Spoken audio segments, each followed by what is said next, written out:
Welcome, ladies and gentlemen. Welcome, ladies and gentlemen, to the infamous idiots. Yeah. Man, I mean, what a hectic day yesterday was. What a the internet has gone day. crazy. But dude, recently I was rewatching Deadpool. It's a great fucking movie. The first one. I don't know if you know how deep the Deadpool lore goes for me, because I've been following the character for so long. I think he was like one of the first comics I read, and I'm like, this dude's awesome. He's foul-mouthed. Like ever? Like thoroughly. Like an omnibus. Like, oh, dude, like me learning about the character, you know. And I see what you mean. Because I was confused, because I learned about Deadpool in X-Men Origins Wolverine. So did I. And I was agree. like, I was gonna say that's where I first learned about it. And then I read the comics and I was like, this is nothing like the movie. Like, what happened here? And just to say on that, I did like. I know it's terrible, but when I was a kid, I did like how Wade turned out at the end. I thought he was a badass. He had his swords coming out of his head. I don't think it was like if you had just made that Deadpool like an original character instead. Where like, oh, we killed Wade Wilson, we kept his body, and we just renamed him something else. I don't think fans would have outcried as hard. Mm-hmm. I think there's potential for that type of character to actually exist in Marvel Comics. I think that'd be so cool, like the Ultimate Weapon 11 or whatever, right? Yeah. But when you learn about the comics and everything, you're like, fuck, man, that was such a huge miss. Mm-hmm. And this movie has been in development hell since 2004. So a producer on Blade Trinity came to Ryan and was like, you know, you'd be a perfect Deadpool. And he's like, who the fuck's Deadpool? And then he gave him a comic, and the first comic panel that he opened was Deadpool saying, you would be mad too, with his mask off, because you know he's disfigured. He's like, you would be mad too if you look like a cross between Ryan Reynolds and a Sharpay. That was the first line Ryan Reynolds actually read of a Deadpool comic. And obviously he fell in love. Yeah. You know, it was like, this dude's witty, he's got so much going on. And it went through tons of writers until like 2010. The Zombieland writers came in. Yeah, okay. And that's when this traction started getting really? Yeah, they've written pretty much all the Deadpool movies. Wow. Yeah. I did not know that. That explains why it's good. Yeah. Honestly. The first Zombieland's awesome. You don't like the second one? I never saw it. Oh, that's right. Yeah, I didn't see it. Actually, it was really good. Okay, that's, again, another topic for another discussion. But that movie was in such bad development hell at that time. Fox was like, we don't want to release a big budget rated R superhero film because like it's bloody, it's gory, you know, it's all of these things.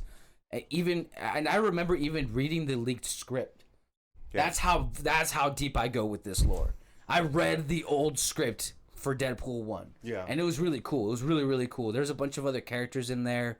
A lot of it does stay the same for the first movie, but then it kind of does its own thing.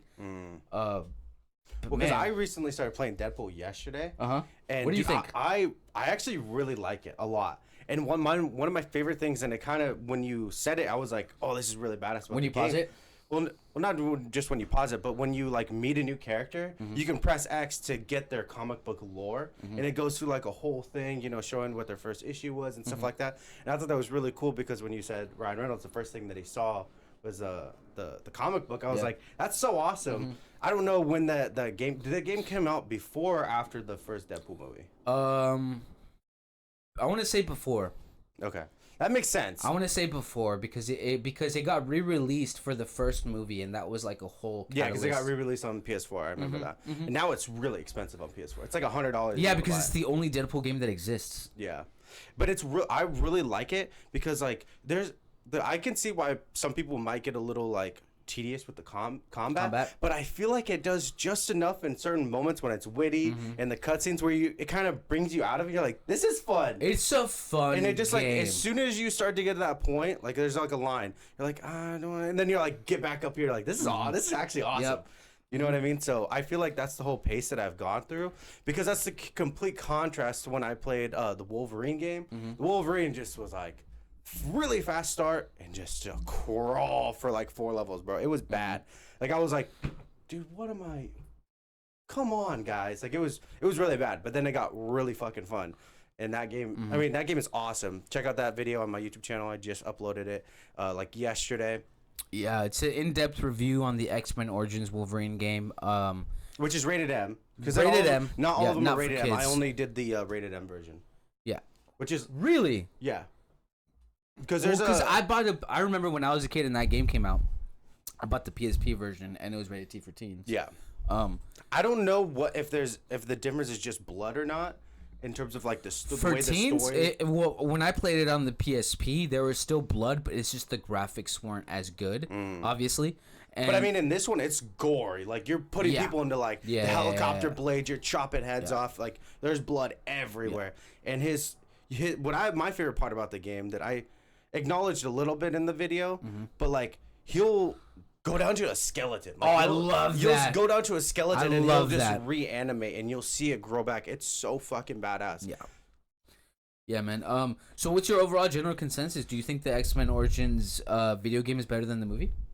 Yes, I would definitely say that. So it does fall into that category of like because that's how I started the premise of the video was, you know, movie tie-in games, how they've always been perceived, and they've always been mostly negative for the most part, other than like Spider-Man 2 is probably the most widely accepted game. I heard the Batman Begins game was really good. Oh yeah, the Batman Begins game is really good. That one sets like the foundation for the Arkham games. Yeah, I can tell. I watched some of the gameplay when I was just bored online and looking some stuff up, and I was like, dude, this looks very pre-Arkham Asylum, Arkham games, and yeah, dude, it looks really good. Well, I plan to make a video on playing every single Batman game from the PS2 era, and that's the first one.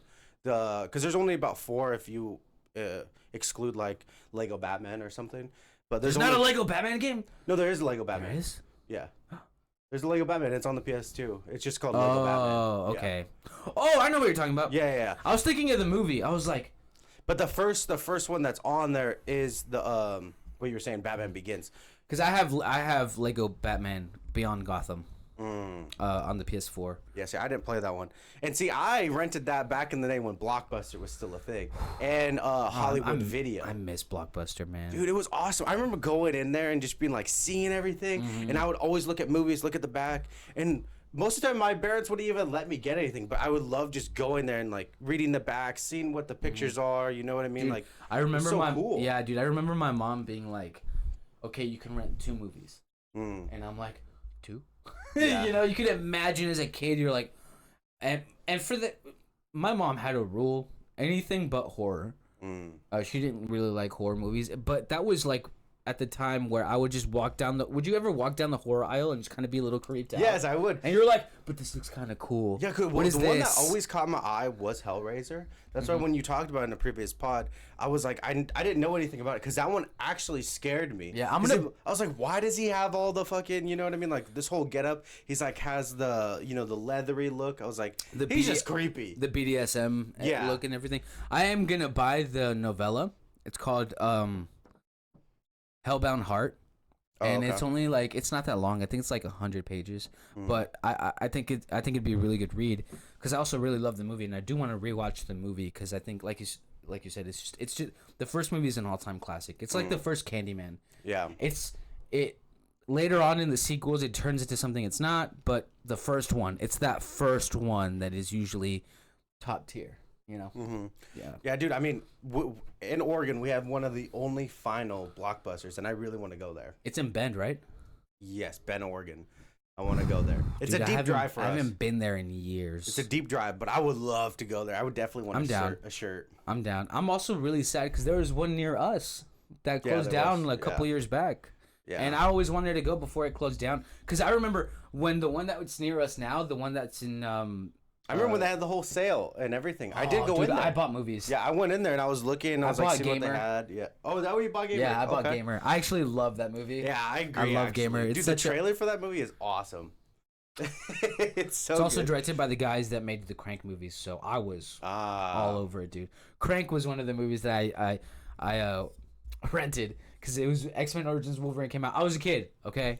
I was a kid. I just wanted to watch action, and it satisfied that. And as I grew up, I realized it wasn't a good movie. Yeah. But yeah, I rented X-Men Origins Wolverine, and I rented Crank 2. Crank 2, the second one. Yeah. And if you know anything about the Crank movies, that's the one where he has to like keep his heart alive, right? Yeah. Okay. Yeah.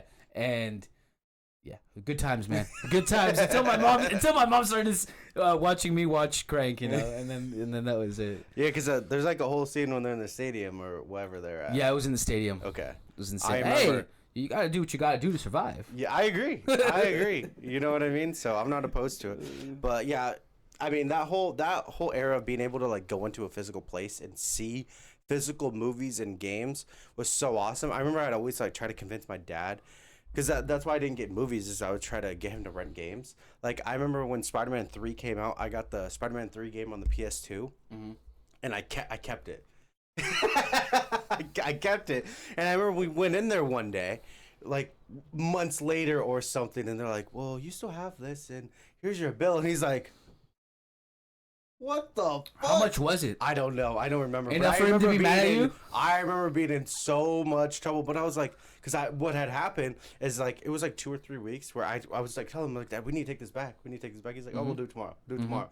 Then I also forgot. I had it, and like I just stopped playing it, and I forgot I had it. And we had it for like 4 or 5 months. Yeah, I don't know how much it was, but they went under. That's probably one of the reasons why they went under. Yeah, dude, because it's kind of like they're kind of like a library, right? Yeah. Except the library, they won't enforce you to return it back, because what are they gonna do? Like repo man you? That'd be insane. That would be insane. Dude, they're just like, hey, you got that Spider-Man 3 game, boy. Just kicks you in the chest. Like it's PS2. You're like, what the fuck? Takes your PS2 as well. Yeah, he takes it. He's like, this is mine now. We should pause real quick. I gotta take a shit. All right. Oh. Did you remember to wipe? No. Am I supposed to? Oh shit. Is that what I smell? All right, ladies and gentlemen, we're back from our bathroom break. Our bathroom break. Welcome back, ladies and gentlemen. We're back from our bathroom break. You fucking asshole. So I wanted to talk about ATT. Really, what sparked this? Because you do go to ATT. Yeah. Just so you tell them how long you've gone to ATT. I've been going to ATT for about, I want to say 2 years now. 2 years. Okay. And how big is the gym? It's pretty big, I would say. And you have to understand that. Try to scale it. It's a warehouse. It's a warehouse. Okay. Yeah, it's a warehouse. Is there multiple rooms? Like, there's like the big main grappling room where like a lot of where the grappling takes place, like all the jiu-jitsu classes, and then there's a lot of the MMA practice takes place there as well, because that's the biggest mat. Okay. And then there's a upstairs, and that's the Muay Thai room. Oh, there's levels. Yeah. Oh, okay. Yeah. Okay. So it's the layout. You walk in and you see the big open space, and then there's a cage in the corner, really big cage too. Okay. And all is of it an that, octagon cage? Yeah. Or, okay. Yeah. Octagon cage. And then you'll see some stairs to your right as soon as you walk in, and upstairs that is where the Muay Thai room. It is a lot smaller, but there's a sauna in that room as well. Oh. The Muay Thai classes, they take place upstairs, and then you go to your left. There's another mat room where there's a boxing ring, heavy bags, and then that's a lot of where like the boxing and the cardio kickboxing classes take place. Yeah. So it's honestly, and again, I've only been to maybe 4 gyms total. Okay. But it's the biggest gym I've been to. It's the biggest gym. Okay. Yeah, it's the biggest. Did you ever go to Team? Did you ever go inside? I did go to Team Quest actually, because I was really looking for a good MMA gym, and I know you had some. You'd been to Team Quest previously. Yeah, Team Quest was the gym that I went to, the very first gym I went to. It was like a warehouse type, but it was like an L shape. There's like the front half where they do jiu-jitsu, and then there's the back half where they did mostly sparring and also more jiu-jitsu and wrestling, because it was a bigger area. But there was the lobby, and then there was like a little bag area, and then they used to have a boxing ring in there. I don't know if it's still there. Again, I haven't. When I went to go check it out, they did have it. Oh, they did. They did have it actually. But yeah, and whenever they would do hard sparring, I was only in there a little bit, because during the time that I was there, like Yushin Okami was there, Chael Sonnen was there. Like there were some dudes that would frequently use it for hard sparring, essentially. So like, how often do the classes like happen? Like, is there a good like frequency of like, oh, like the Muay Thai is, like it's like 3 to 7 or something? Ooh, actually, so the Muay Thai, most of the good classes are a little bit later in the day. For me personally, so the Muay Thai classes are usually from 5:30 to 6:30. That's like beginning, right? And beginning to / intermediate. Then you have the advanced class that takes place 6:30 to 7:30. And then downstairs in the bag room, where like all the bags are, there's usually cardio kickboxing, and again that's from 5:30 to 6:30, and then the boxing 6:30 to 7:30. And then usually after 7:30, there's some sort of class in the boxing room where it's either wrestling or MMA wrestling. Yeah, so the classes are all the same schedule. You can look up the schedule online, which is so nice because you can plan out your week. Yeah, dude, it's So what would you what's like when you first went there? What was like the whole vibe essentially of like how you got training versus how it is now? oh man, dude, I feel like this gym taught me how to train properly and how to have good good training partner adequacy, if that makes sense. Like because I checked that gym out first, and then a buddy of mine went to the gym. Fucker, it was my idea first, but yeah, he went and he was like, "Dude, just go." And I think I was putting it off for so long. I don't know what's going on in my head, but I was just really looking for a gym, and I went to ATT, and I was like, "Oh wow, this is big." It was a little nerve wracking. Cause I'm like, this is it. Like this, as soon as I walked into that gym and walked in and saw the openness and saw all the people training, and like the fucking killers, bro. Like you could just tell. Yeah. I'm like, oh my god, dude. I was like, do I even want to? Yeah, do this? I love that actually, You know? because that's how it was when I first went. Like I said, when I first went to Team Quest, Yeah. there was a bunch of active UFC fighters there. Yeah, dude. Dude, I just missed out on meeting Dan Henderson one time. Just missed out. I was like, no way. That would have been so fucking cool. And like when you go, like I'm talking about old Team Quest, but when you used to go in there, they'd have the trophy case of showing every championship they've won. They had the old mat of when Randy Couture won the heavyweight championship, like the whole UFC mat, which is super dope. But I understand what you're talking about. When you go in there, you could just feel like the aura of the place, like the energy essentially. In some weird way, I felt walking in there already made me better. And I always approach it every day in the gym like that. Is there's always something to learn.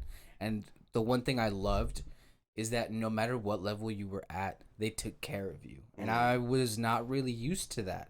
Because I mean, I started boxing, and in my boxing gym, it was usually hard sparring. That's pretty much all we did. I'm not gonna lie to you. I did my best to hold back, obviously, because I always felt like I shouldn't need to feel like I'm gonna fight. Yeah. I'd rather save my brain for the actual fight.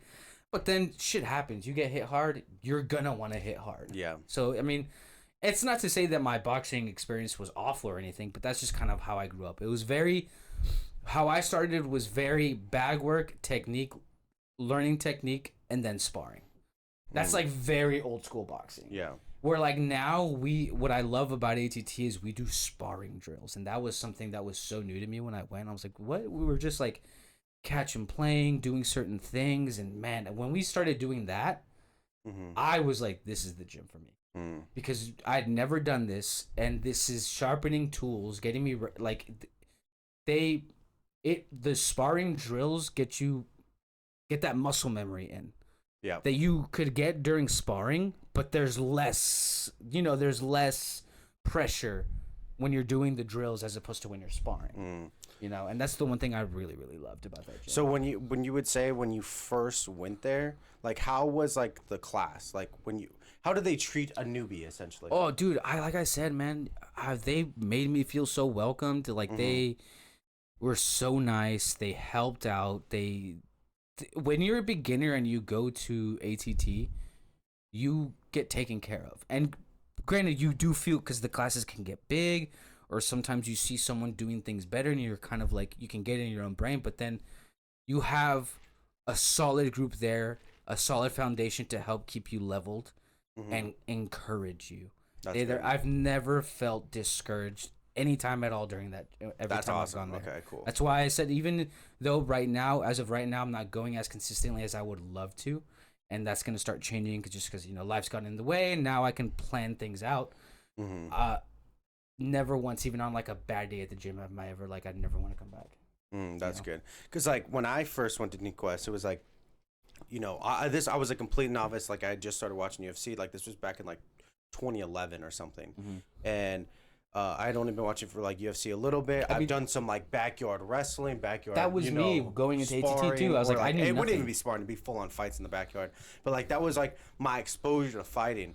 And when I first went there, it was like very class oriented. Like, you're gonna do this class. We're gonna teach you drills. We're gonna work the drills at the end, and then we're gonna do maybe some live active of the drills, like you doing it live, and the other person's actually trying to defend the technique you just learned, and you're trying to practice the technique. Then from that point, you move forward, and they'll be like, "Well, you should start coming to this class. Maybe you want to come to this class." Does it work? Is that very much a similar thing? Very similar. But I would say that even if you're a beginner, you're going to be testing it out live. But you shouldn't have to worry. You can be discouraged at first. I had boxing experience, you know. Yeah. But I've done it when I've gone. If it's your first day, you're going to be doing it live, and even though you might be with someone that's more experienced with you, they're going to help take care of you. Like, that's just the type of gym repertoire that we have there, and that's how the coaches want you to be, you know. So you don't want to discourage a newbie. Like, if you're doing sparring drills, I'm not going to fucking hit you hard. Yeah. You know what I'm saying? I might give you a little tip in the middle just to help encourage you or something, and that's the one thing I really love about ATT, because it's also like the way you take care of a new person, even if it's just a hobby, is I love that, because you're encouraging someone and you're building up someone's confidence. And dude, it's very different when they walk in and they walk out. You know, they might walk in with like a little little hunch, lean forward, and then they'll walk out back straight. Broad you know, and I love that. I'm kind of feeling that, good. Yeah. You know. So are you able to just like use the equipment freely? Yeah, all the time. As long as like there's not a class going on or something. Even if there's a class, they just kind of want you to be quiet. It happens all the time. Oh, okay. So like if like you said there's like a bag area, right? So like could you just go in there like, do you have to tell anybody, or can you just maybe just give someone a heads up if there's a wrestling class, because you know there's those periods of where maybe they're just listening. But most of the time, yeah, no, you're good. So you can just go in there, use the bag as you need, and then all the time, yeah. You'd be separated. Okay, that's cool. So, what would you say the overall vibe is there, though? Like, is there? I'd say welcoming. Welcoming. Okay. I think it's a very welcoming vibe. I think, like I said, dude, I went in search of my gym, a gym that I wanted to go to learn more than boxing. I was like, I need to. I don't want to say you feel it on the first day, but I really do think that. You know, I went to Team Quest. Overall, I liked it, but there's just something about the vibe where I just didn't feel like I would be pushed as much as I wanted to be pushed. Yeah. I didn't get this, you know, and then I went to another gym downtown Portland, and I liked the gym. Don't get me wrong, I really did. It was a lot smaller, but again, it goes back to that thing where I just kind of like I felt. Again, only one day, felt kind of clicky, even though it was new. Yeah. And I was just like, I don't know. It just I agree that though, because like if you go there and you instantly don't feel the vibe, like I said, when I went to Team Quest, it was its heyday. Like I said, there was active UFC fighters going there. And I remember walking in, like there was a class going on, there was a full sparring session going on, and there's people yelling. You hear the fucking beep beep beep beep. You're like, this is it. I was like, holy shit, this is it. So that's why I was really asking you about the vibe. Dude, and also like I've been very fortunate enough to spar guys that are miles and levels above me, but that's taught me so much.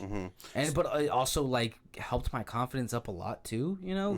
And they take care of me, because a lot of these guys can easily just fucking run me over and just outwork me.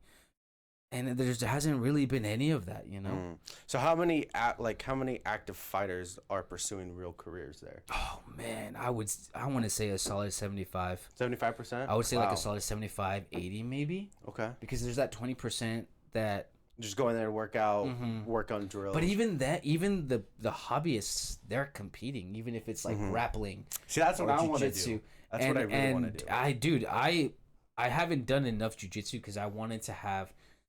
I know I feel like I can be a quick learner when it comes to grappling, so I haven't worried about that as much. The thing that's always worried me is like I don't want to get beat the fuck up on the feet. So it's always been like, you know, this is kind of like my bread and butter, and I want to sharpen this as much as I can. And I know eventually, within the next couple months, I really want to dive into grappling and do that. Get myself out of my comfort zone, because it's gotten to the point where striking has become my comfort zone. Like, I'd rather do that, you know? Yeah. But now that I feel that way, which I didn't feel before, I'm like, okay, now it's time to just fucking go around, sharpen up the game everywhere. So how often is there like is there ever a case where you get like one-on-ones with like a coach or anything like that? So you definitely do have to pay for those. Okay. Those are one-on-ones, but pretty much every coach there has a one-on-one. You can talk to them, and they're super nice. And yeah, dude, I don't know. I learn a lot from my classes, so I can only imagine what you learn from one-on-ones. I've only ever had one-on-one, but I want to start investing in more of those, because I've done like boxing pad work with the coach, which was so nice. I've actually never done that before.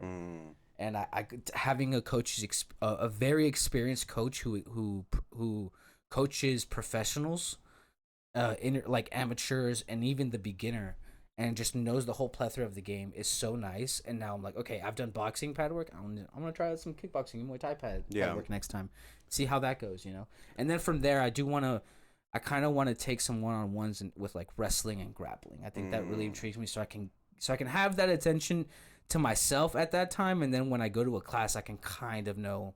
Oh, okay. Have so a better understanding. It's more like you have to pay for those individual workouts. Yeah. Because like the reason why I was asking is because like when I worked at Team Quest, once you got to a certain point, essentially, coach, you'd be a prospect at that point, and they'd be like, "Hey, we want you to, come in at this time, or maybe stay an extra hour, or maybe come in an hour early, and let's do like a one-on-one type session, like you and one other person." Because at that time there was this I don't want to say something, but we used to go at it a little bit, and he was like the other kid, essentially, like the other dude, that's actively trying to pursue something in terms of competition and whatnot. And we would have our more in-depth sparring sessions, more in-depth pad work, things like that, and it would just be like essentially a one-on-one with two different coaches and be working that way. So that's why I was wondering about that. And then, so what do you think, since you've went to multiple gyms, what do you think of the whole small gym versus big gym thing? I think we've had this conversation before, and I think we both agree that it's a case by case thing. It just depends on who you are and what you prefer, and the vibe that you get. Because some of the gyms I may not have really vibed with at that day. Again, it was just one day I would go to try out their gym. Yeah. It could be someone else's bread and butter. Yeah. Well, it just all depends. Oh my god. Jesus Christ. Amá, no vengas. Porque estamos grabando. Why'd you say, oh my goodness? Because we're filming. Man. What was I saying? What was the last thing that we were talking about? Small gym versus big gym. Yeah, dude. Like I said, it just depends. Because some people can vibe with the gym and you just can't. And I do kind of, sort of, in some weird way, believe in destiny. And I wholeheartedly believe I was destined to go to ATT. Because no other gym piqued my interest. No other gym, I didn't feel like I was going to get pushed in the way I would there. Because like I said, dude, there's fucking killers there. But not just at ATT. I want to say the fighter circuit in the Pacific Northwest, we've got some fucking killers in our region, dude. It is ridiculous the amount of love that our fighters don't get, because these motherfuckers, bro, I'm telling you, it's only a matter of time before this shit gets put on the map. The way that Miami is with all its MMA hotspots and shit, right? Yeah. I guarantee you the same is gonna come of the Pacific Northwest. Because like I said, dude, I've seen so many talented fighters on the amateur circuit, so many talented fighters on the pro circuit as well, that come in and work, and you can just tell, dude. And man, like I'm just saying, I ride or die for the fighters in the Pacific Northwest, bro. Because like I said, dude, they represent us so well, and I haven't. The circuit is killer, dude. I'm just, And see, this is one thing I don't feel like a lot of casuals understand. Like, we've had one of my friends that's come over and watched a few fights, and he's like, oh, this fight's boring, or, they're not doing anything. I'm like, bro, you just don't understand how high level what they're fighting at. Like, in the UFC, there's levels, you know what I mean? And, to just be like, when you go to somewhere like Team Quest or ATT, and you're like, dude, these guys are really fucking good.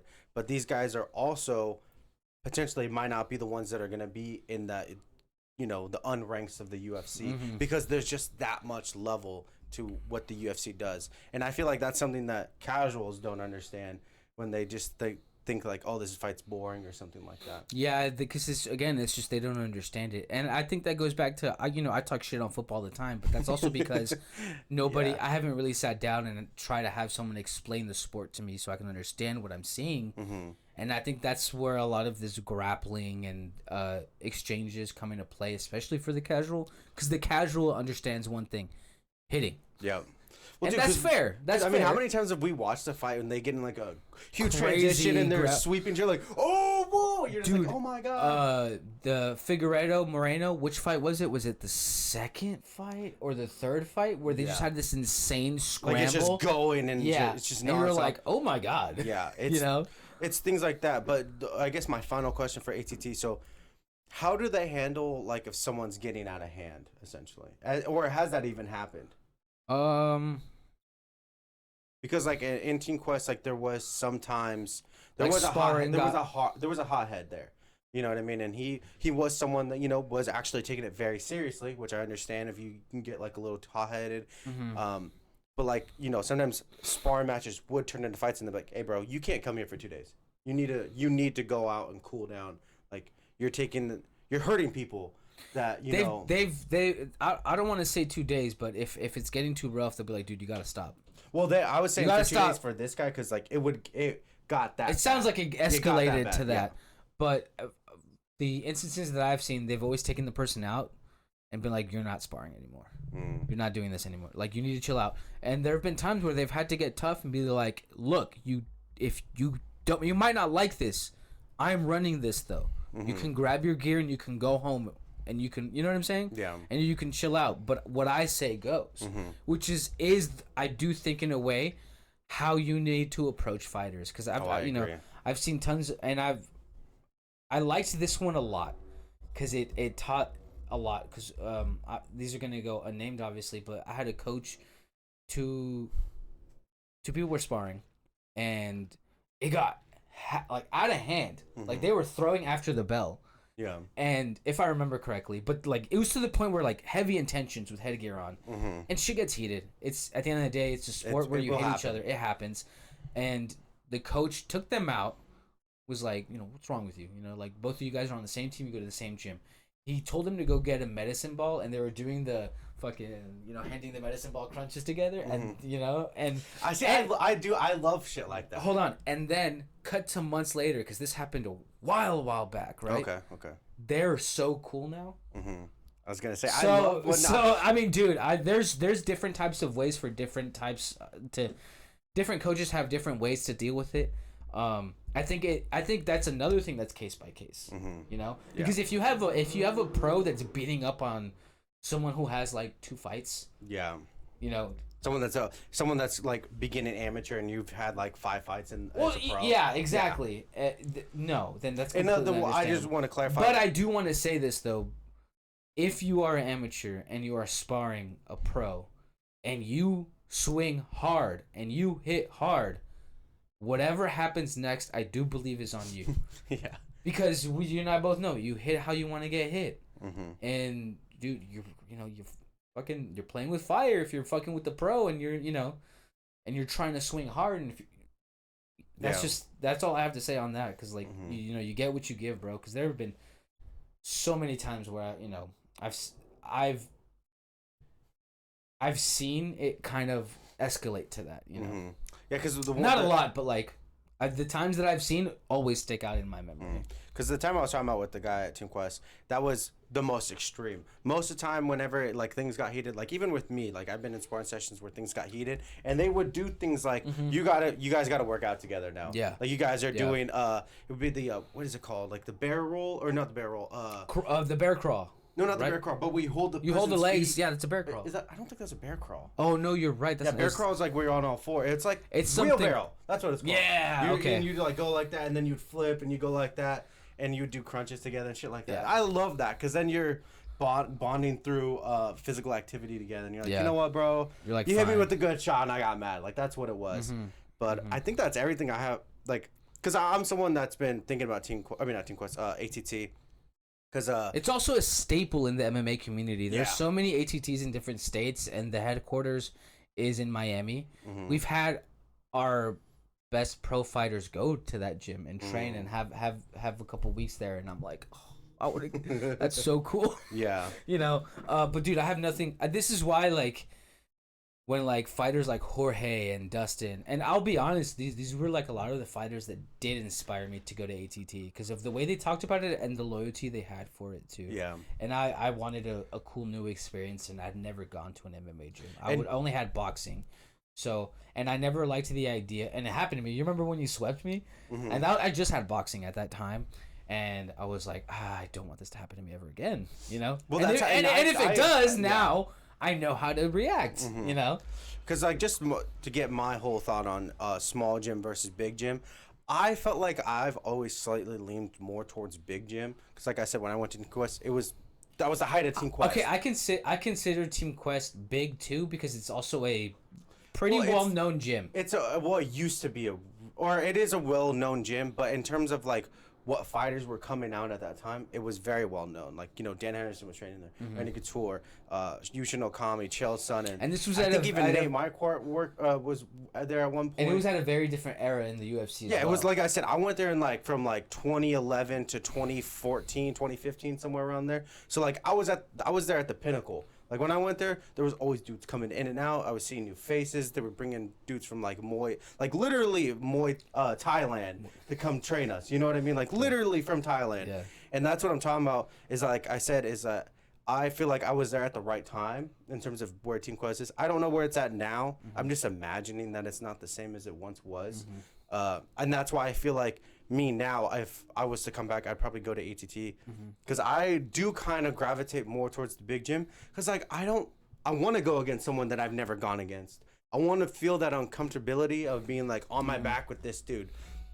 You know, not him knowing what I like to do from my back and seeing how someone else defends it properly or see if they defend it properly or whether or not, you know what I mean? Because, like, when I was and now I do also agree once you go with the same training partner, iron sharpens iron. Yeah. But I also like that new thing of, like, I never faced this guy. He's this guy's a wrestling base. I do as you develop relationships, you do kind of have, like, sparring partners who are like, oh, I know him and I can go back and forth. Yeah. Or because you guys are probably, like, on the same level or starting. That's always what happens. You know what I mean? So, yeah, I think that's everything. And then I've been thinking a lot about ATT. I'm curious about your evolution in like combat sports and, like, how it has affected you and how do you see it affecting a friend, like because you saw me go through it, right? And then I saw you as your finished product after you've gauged what you learned. I'm not there's more to learn all the time. I know what you mean, but you know what I mean though. You weren't the same person before, after. Yeah. Well, because I feel like the biggest thing when it comes to mixed martial arts or, you know, let's just go even simpler, wrestling. You know, I feel like the biggest thing that changes is confidence. You know what I mean? Like, going into, like, if we go back to, like, 2010 when I was so when I first found out about UFC, it was, like, early 2007, late 2008, somewhere around there. I was, you know, learning into it. Like I said, the prior experience that I've had was just, like, backyard wrestling, which I always lost. Like, my friends that I was the youngest in my grade, and everyone in my grade was older. They were basically almost a year and a half older than me. So they were going through puberty a year and a half earlier than me. You know what I mean? Like, they were just naturally stronger than me. And I would always be losing. I would get submitted a lot. Like, this is what always happened. And then, me now. No, I wasn't, like, I always had this, like, thing, because, like, you know, I grew up watching a lot of boxing with my dad. I'm Mexican, you know, like, I have that heart. Like, you can't hurt me. And that was my mentality. Like, I wouldn't be like, oh, we're not going to wrestle. You know what I mean? Like, if they wouldn't be like, you want to wrestle, you want to get submitted, I'd be like, fuck yeah, let's go. But I would never have that confidence of me being like, I can win this. And then I felt like that was the biggest thing that changed when I went to Team Quest. Because then now in those wrestling matches, I would be the one, you want to get submitted today? Yeah. And be like, oh, now the tables have turned with those friends. You know what I mean? Now I'm the one submitting. Now I'm the one dominating. And I feel like those are the biggest things.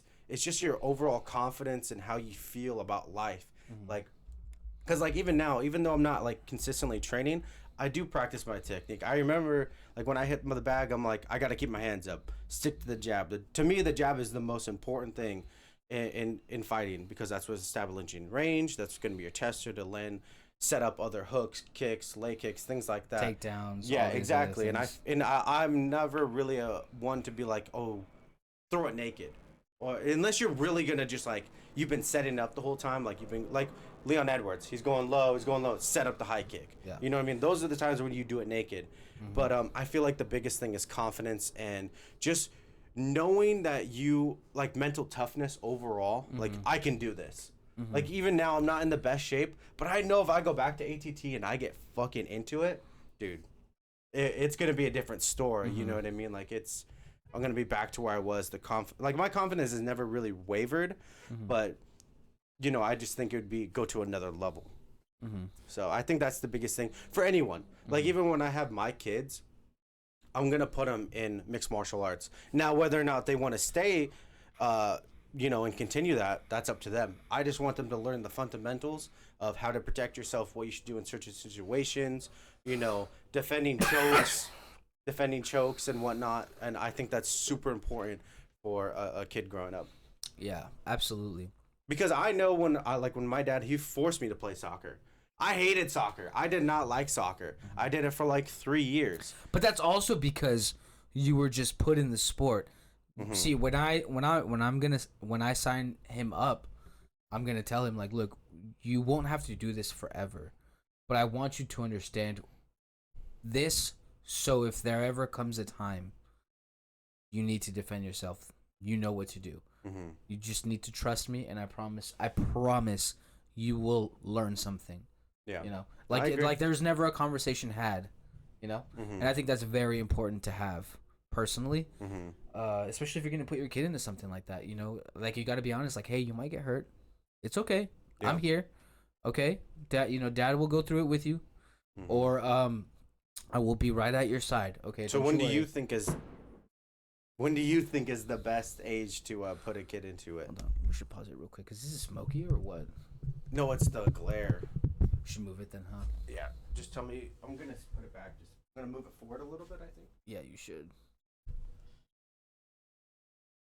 Because it started getting glare. That's much better. You're good. We have a couple minutes of it just looking like that. Sorry, dude, it's bothering me. Yeah, no, it's good. I noticed it, but I thought it was the smoke. Me too, but I blew it out. I was like, the window's open, so that shit doesn't make sense. But anyways, what age do you think? What age do you think is the best to put your kid into? So I've talked to coaches. I've talked to people that have done it. I've seen it. It really just depends on the age and the maturity. I think it's kind of case by case different as well. Some 3-year-olds you probably can. 3, okay. Some. Okay. I think when they're newborn is probably the best. Newborn. Okay, hear me out, because he's trying to develop a killer. Because he's like, I want a world champ. No. It's also because like he wants to raise the next Homelander. It's so much easier when they're just infants, because you just feed them, you burp them, they sleep a lot more, and he could just lay in his little chair while I do some pad work, while I hit some, because I've seen it. I'm not gonna lie to you. But yeah, I mean, it's not for very long too. It's not like I'm gonna keep them there for 3 hours, and they're usually only there for a bit too. Yeah. But like I said, it depends on the age and how well they can behave too. Yeah. Because I've only taken my son once, and it was recently, and then I've had to be like, look, because I told him what we had planned for the day, and I was like, if you don't behave here, whatever we have planned, we're not doing. And then he's just like, oh, okay, yeah. I want to do stuff. I feel like that goes back to what I was kind of talking about a little bit earlier, is learning discipline.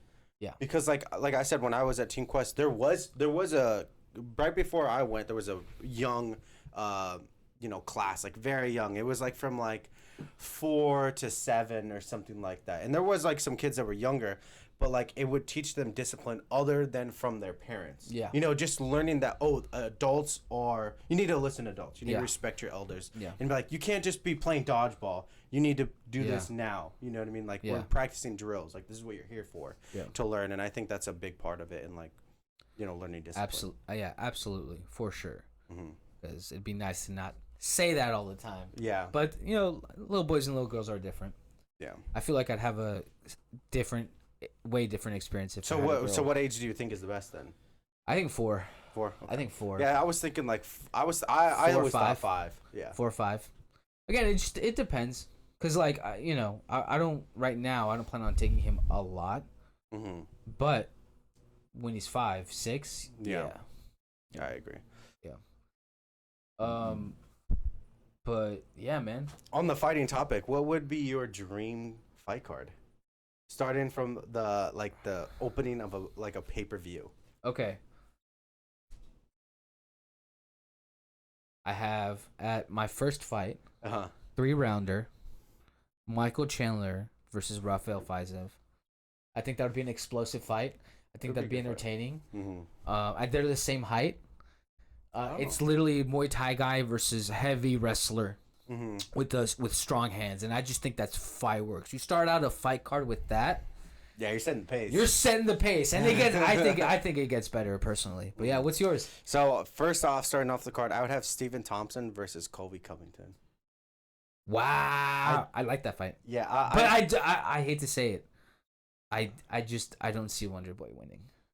The thing is, I give it 60-40 Colby. But Wonder Boy has really good takedown defense, and I think that's what would make it really interesting. but the thing with Colby is he's not really finishing you if he's not hitting you. He's I don't think it would be a finish. I think if it'd be a finish, it'd be from Steven's side. I just think it would be a really entertaining fight to just see what would actually happen. I wouldn't mind seeing that fight though. That's a good fight. I think it's a very practical fight, especially where they're at in their careers right now. And I think the whoever wins that fight is putting themselves right back. Like they only need maybe one more fight in the for title contention. Yeah, exactly. Yeah, it's a good one. So, what did you think of mine? I actually really like that fight because I just recently watched Justin Gaethje versus Fiziev, and that was a really good technical fight. Yeah, it was a really good fight. It was 1-1 going in that third, and I think Gaethje just pulled. I told you, that's why Gaethje was pretty high on my striking list. I would rearrange that list.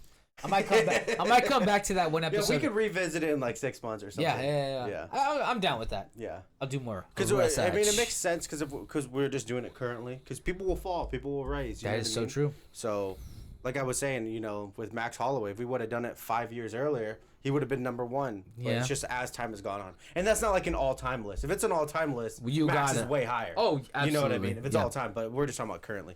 But anyways, who would you have next on your fight card? Justin Gaethje versus Volkanovski. That's a hell of a fight. We talked about that last video too. That's a hell of a fight. Yep. I love that fight. Who do you think would win that? I don't know. I don't know, dude. I really don't know. I don't know. I would lean towards Gaethje. Yeah, I was gonna say I would lean slightly Gaethje. But man, Volkanovski, if he can apply his game plan. That'd be a hell of a fucking fight, though. Yeah. That'd be a banger. Yeah. Oh, yeah. And they're both really good leg kickers. Mm-hmm. Yeah. So think about that, dude. Yeah, that's true. Yeah. Next on mine, I would have Charles Oliveira versus Michael Chandler. Ooh. That's a fight. A rematch. Yeah. Okay. I like that. Yeah, I have a lot. That first fight is so good. Yeah. I have a couple of rematches on mine. You could say whatever you want to say about Michael Chandler deserving the title shot, not deserving the title shot. He didn't deserve it. Yeah. But you know what? That's probably one of the best title fights of all time. So yeah, it was great. It was awesome. So who do you have next on yours for your third fight in? Have Sean O'Malley versus Corey Sandhagen. Woo! That's a fight! Oh my god, I didn't even think about that. Yep, that's been my dream. That's been my dream matchup since so long, dude. Since Sean broke into the top 10, I was like, Corey Sandhagen versus Sean O'Malley has potential, in my opinion, to be like an all-time great rivalry. I think that's an all-time fight. Yeah. I could see him having a trilogy. Mm-hmm. Wow, that's actually such a good fight. Next up on mine, I would have a BMF on the line. Okay. And it would be a trilogy. It would be Dustin and Max. No, it'd be Dustin Poirier and Gaethje. But he doesn't have it. Just make a new battle. Make a new battle.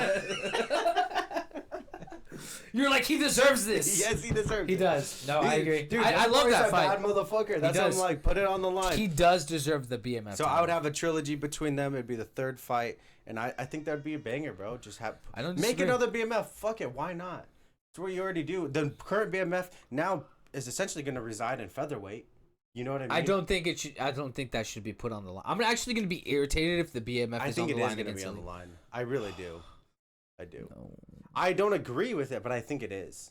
No. Just because I think Ilya will want it. No. I agree, though. I know. But I just think that's what's going to happen. Do you want to hear my next fight? Yeah, what is it? This would be co-main. Your co-main event. I got 3 title fights on here. I got 3 title fights. Because the Sean O'Malley, Corey Sandhagen's a title fight. Oh, that's right. Dun. Izzy versus Pereira 3 at 205. Woo! At 205? At 205. See, that would be a banger if Izzy, like, properly did it. Like, he's like, you know what? I'm done with middleweight. Yeah. I won my belt. I got it back. I'm relinquishing it. I'm packing on some muscle. Now I'm moving up the proper way. Yeah. I'm not going to have no, rolls or anything. Yeah. Just not cut weight. I think that'd be a banger fight. Sorry, guys. The glare is just coming in stronger where we're at. Yeah. But, yeah, I think that'd be a hell of a fight.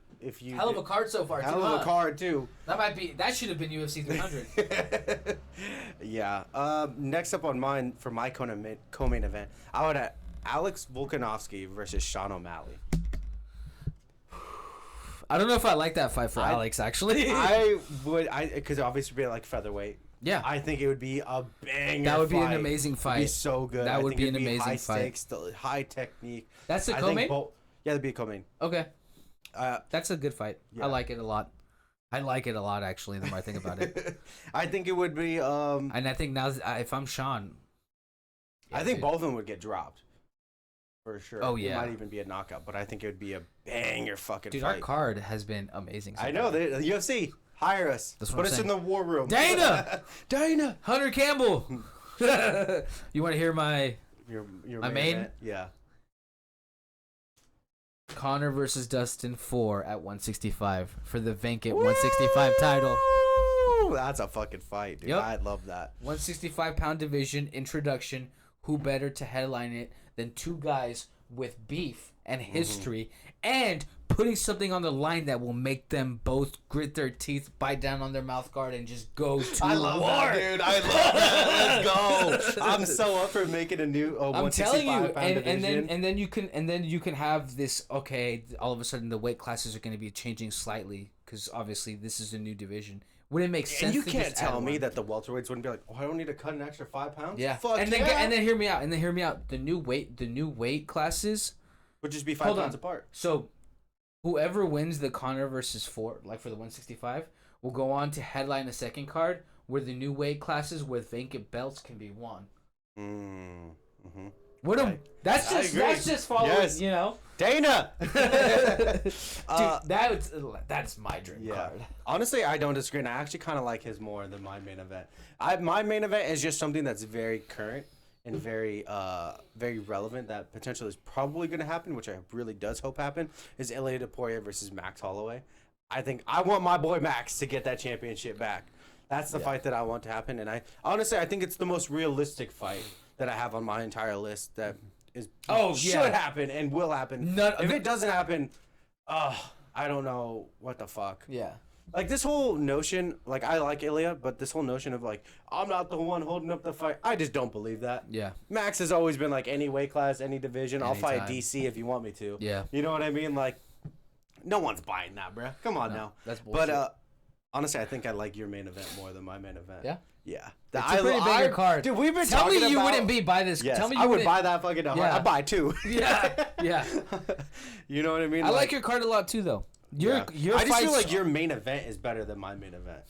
But mine is just more practical. Oh yeah, mine is because you were like, should we do this balls to the wall or like realistic? I was like, let's just have fun with it. Yeah, and these are the fights where I'm like, if I could pick, this would be my dream card, and I would be like, this is one of my greatest nights of all time. Mm-hmm. Yeah, dude, that'd be so legendary. It's a red painting night. Yeah, man, it is, dude. It's for everyone. So because what do you think Dana? Like why? I don't see what. Okay. What are you talking about? What negatives are there to making a 165-pound division? Oh, we're doing this. Okay. Because in my head, Okay. Right? If you're going to open a new division, like he said, you could, it doesn't have to be Poirier, although I think it should be, but you could do Poirier versus anybody. I mean, not Poirier, you could do Conor versus anybody. Yeah, you already have a big name. And you can say even what you do want to Nate. say, but bro, if you tell Conor he has a chance to be triple champ, he's taking that very seriously. He's getting off that couch. He's not. He's taking it fully seriously. He's like, fuck the yacht. Yeah. The Scarface diet is gone. Yep. You know, so. But what negatives can you even? There isn't any, and I can't tell you why it hasn't happened. Like, if we knew, like, you know. True. We can't even begin to probably grasp all the shit that goes on behind the scenes, but. Oh man, it does just feel like a fan's dream. But here's the thing. Hear me out. This is why we can't lose hope. I genuinely believe they don't think it's a negative. I think right now they have just built the UFC into what it is with the weight classes now. And they're like, let's just wait a little bit more and then we'll add more weight classes. You know? Yeah. Or this could be a thing that they have in their back pocket for fucking whenever.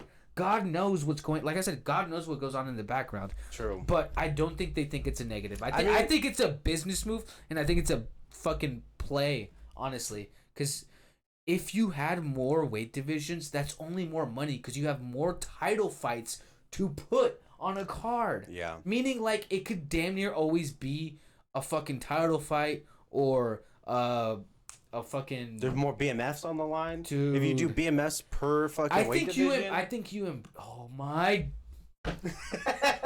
Dana. Because okay, obviously I'm in support of a cruiserweight as well. Yeah. But I don't think you need to do a cruiserweight right away. I think the 65-pound division.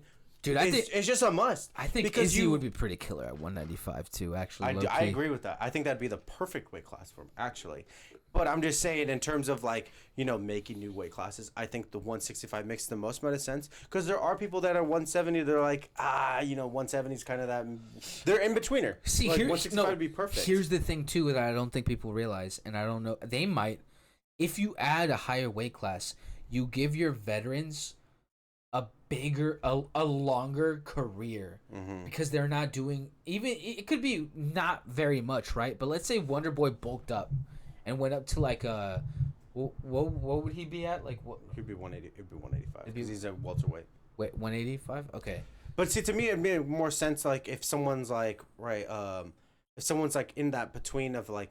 Oh my God! Like lightweight it's just too much of a weight cut. Yeah. But 170, I'm going against these dudes that are cutting down from like 200 pounds. Yeah. 165 would be perfect for them. And there are also those people that are like, you know what, this cut down to 165 or 155 is just too much. You know what I mean? Like it would just make it better. Hear me for out. The athletes. I think I might have made this card slightly better or a decent alternative to Conor versus Dustin for the 165. Dustin versus Nate, 165 title. That's a banger, and that's what I was also saying earlier. I was like, bro, you could open 165 with anything. You could have Conor versus Nate 3. Exactly, you know what I mean. You don't think Nate would get up to try to win a championship? I'm just saying. Like, it's good, and I do agree that because Dana also said women are never gonna fight in the UFC. Yeah.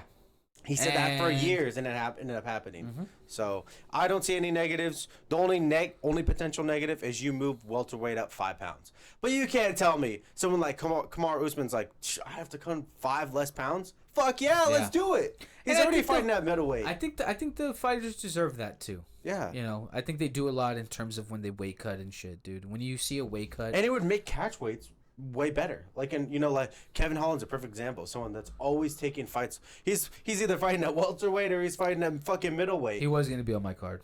And you know what I mean? So like, I think like at 165, he's like, oh, short notice fight. Let's just do a 165. Yeah. Fuck it, why not? I was gonna put Kevin Holland versus Ian Gary. That's a good fight. Mm-hmm. That's a good fight. But I think that's good. Yeah, man. I heard you have a little something to defend. You have a segment? Oh, we're doing it on this one. Yeah.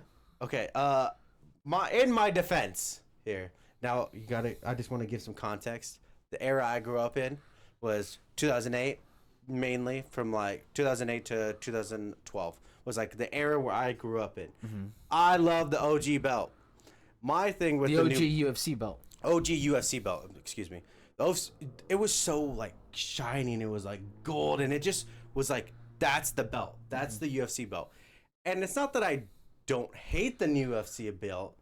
I think it has like its pros and its cons. Okay. I've always leaned more towards the old UFC belt, like when Conor had both. Like it just looked sick. Like it was like the glistening of the shine and the gold looked dope. My thing was always like, I think it would be cool to, when you first win a championship, you get the OG belt. When you defend your belt, you get the new belt. I've always liked that because you differentiate. Because like people have always said, if you can't defend it once, you're not a true champion. I've always seen that argument. Do you believe in that argument? No, because I think you're that best at that given night. Right? Cody Garbrandt's a perfect example of this. Oh, yeah. He was the best bantamweight of all time. For one night. For that night.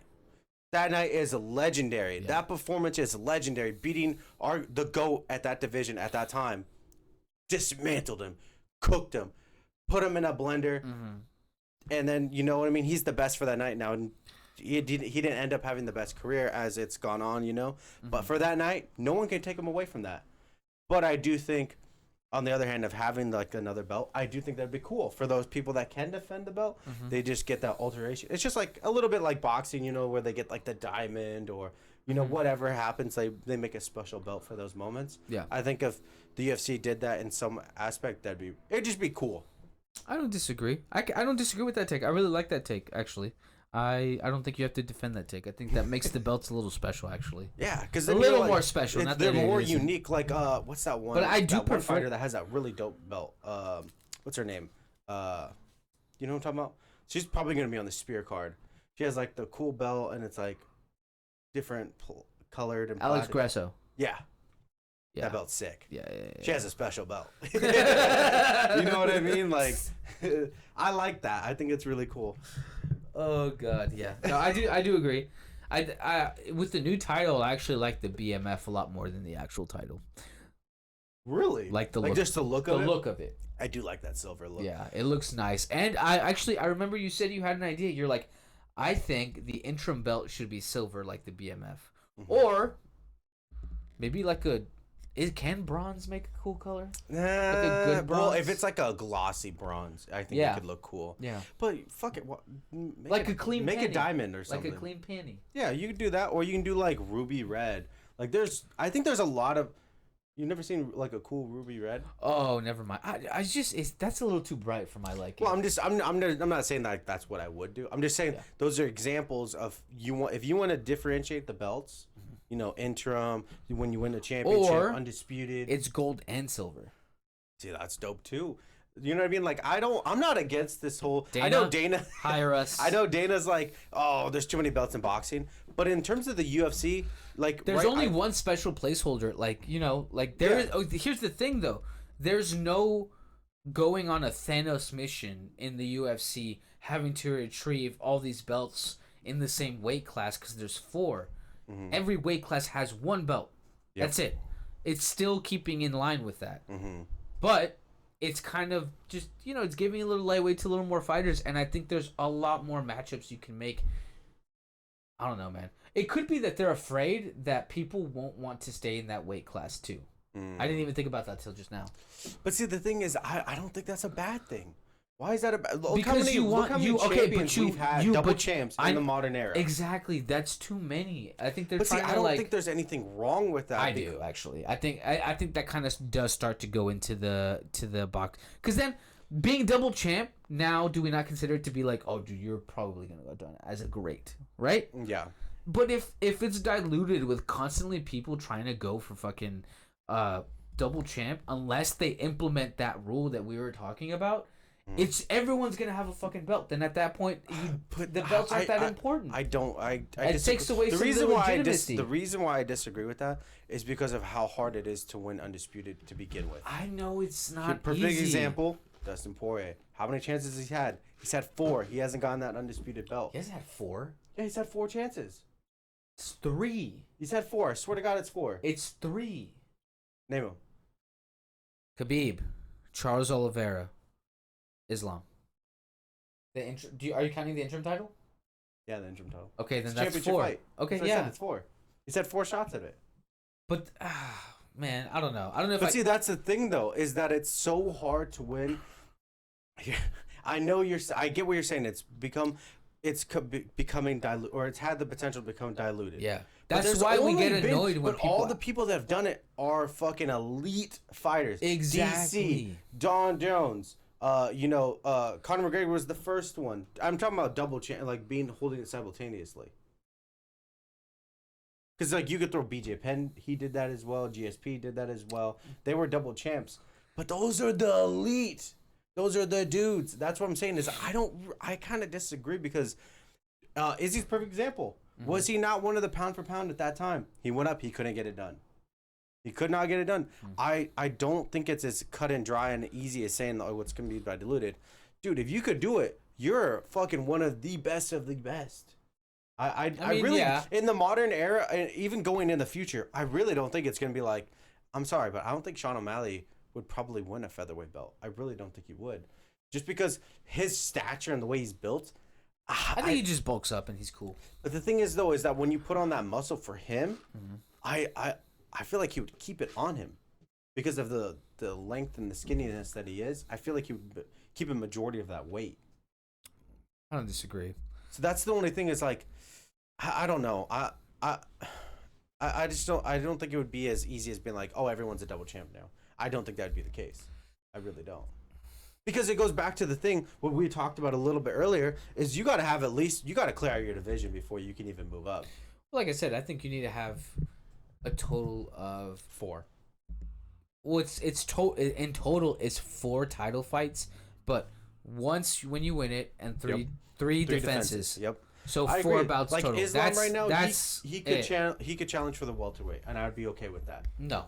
You wouldn't be okay with that? Who does he need to? Oh, I guess he needs to fight the number one contender. No, now. he needs to dominate a little more. I think he at least needs to get through 2 more people before he should go up. Like who? I think a Charles Oliveira rematch should be one of those fights, and okay, but bro, let's not even go there. Let's not even go there, dude. It wouldn't be a good fight. I'm just saying that the thing is, if he fights Arman Sarukian, yes, that's the fight to make. I mean, he won it. He deserves the title, I guess. I mean, I'm not a big fan of him. That's what I'm saying, though. Right now, to me, it makes sense for him to move up. Just fight Arman then, and then move up. Isn't he suspended for hitting the fan or whatever? Yeah. Yeah, that's what I'm saying. That was kind of dumb. Yeah, let him move up. Let him move up. See, you just been like the Dagestani. No. You just been glazing Islam so much lately. You just been riding. He rides the Dagestanis ever since Khabib. No, I hate fucking Khabib. Don't even get me started. Here's the thing, though. All right, there's only 2 Dagestanis. I think the other one's Dagestani. That I'm like, I like these guys. Like these guys is Islam. Islam's won me over. I'm sorry, he has. And why am I forgetting his name? He's the welterweight guy. Rakhmonov. That dude's a fucking killer, bro. That dude's scary as fuck. Oh, that dude's cool. I like that guy. He's fucking terrifying. Mm-hmm. And then the other one, the one that I like his fighting style, but he gets on my nerves with some of the things he says and missing weight. Hamzat? Hosman, yeah, Chimaev, yeah, he gets on my nerves. But I like his fighting style. He has really good fights. Yeah. Entertaining. But out of those guys, in terms of the Dagestanis, I'm not like glazing them. I'm like stroking it up. Dude, he was rooting for Khabib against McGregor so hard. Even against Dustin. No, I was not. Do not even say that. That's sacrilegious. To me, not to you, traitor. Anyways, folks, that's all about we have today. If you guys are new here, consider subscribing. We'd greatly appreciate it. Leave a like on this video or on this podcast. We'll upload videos throughout the week. Until next time. Yeah, and follow Richard's OnlyFans. Yeah, it's linked down below. All right, peace. Later.